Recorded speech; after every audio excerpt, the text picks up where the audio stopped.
in Kansas. 10,000 people died. An entire town destroyed. Did he say 10,000? This was a whopper of a mistake that happened during a speech in Virginia on May 8th. Only days earlier, a tornado had ripped through a small Kansas town, destroying homes and taking the lives of 12 people. The loss of one life is tragic. 12 is devastating. But to somehow get the words 10,000 to come out of your mouth, how confused do you have to be? Thank God George Bush didn't say that. We're switching gears a bit here, but doesn't Bill Clinton look tired? A cameraman caught him napping in a Harlem church during the campaign.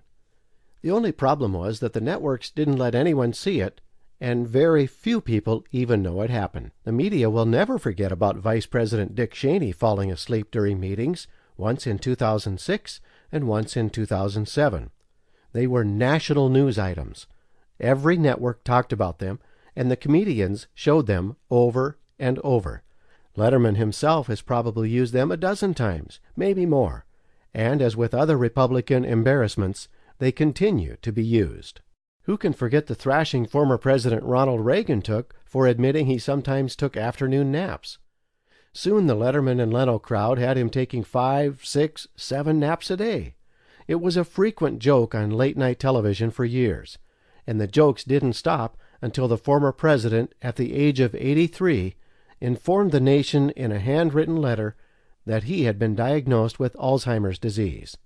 Thankfully, the jokes finally stopped. Hands toward justice that energized and gave direction to the service of ordinary people. ABC, NBC, and CBS evening news programs avoided this video, as did Leno, Letterman, and all the other talk shows. It was posted to the internet, but as far as Americans seeing the catnaps on one of the networks, forget it, and we all know why. It's the same reason they won't let you see Obama looking like a jackass.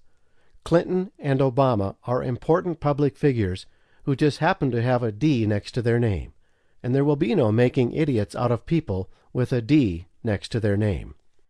Late in the 2008 campaign, John McCain, for whatever reason, felt the need to appear before Baba Wawa in her Stupid Women of the World TV show and be viciously grilled by its panel of liberal losers. During McCain's September appearance on ABC's The View, the biggest issue of the campaign was discussed. And no, it wasn't taxes, and it wasn't terrorism, or war, and it wasn't even the economy. The big issue of the campaign was the possible return of slavery. I want people who interpret the Constitution of the United States the way our founding fathers envisioned for them to do. Should I be worried about being a slave? We're being returned to slavery. Should I be worried about being a slave? We're being returned to slavery. That was as disgusting a question that a presidential candidate has ever been asked. Bozo the Clown, a.k.a. the Human Mop, is worried about becoming a slave? A return to the legalization of slavery was a big campaign issue in 2008? Who knew? ABC, if they had any principles at all, if they had a clue of the definition of decency and respectability, they would have fired this ugly slimeball moron from The View immediately. This was a question that actually needed to be asked. Seriously, if it came down to a choice between which question would be more plausible, asking Obama if he were a racist like his mentor of 20 years, or the country returning to slavery under John McCain, there is no doubt which would be the only reasonable choice, the only possible choice. Think about it. If your close friend and religious teacher for the past 20 years is a white-hating bigot, then why might you not be one?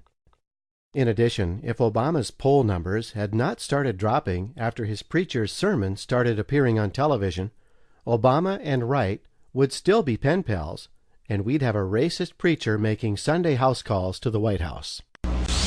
I can no more disown him than I can disown my white grandmother. While wife Michelle is Obama's closest confidant, Obama comrade number 2 is his closest friend, the dishonorable Reverend Jeremiah Wright, the white-hating, American-hating bigot.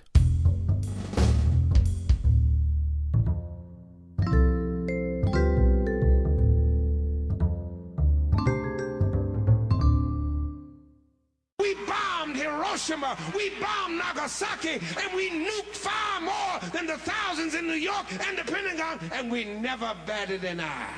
The stuff we have done overseas is now brought right back into our own front yards. America's chickens are coming home to roost. The government lied about inventing the HIV virus as a means of genocide against people of color. Governments lied. The government lied about Pearl Harbor. They knew the Japanese were going to attack. Governments lied. We've got a paranoid group of patriots in power that now, in the interests of homeland security, the government lied about the Tuskegee experiment. They purposely infected African American men with syphilis. Fighting for peace is like raping for virginity.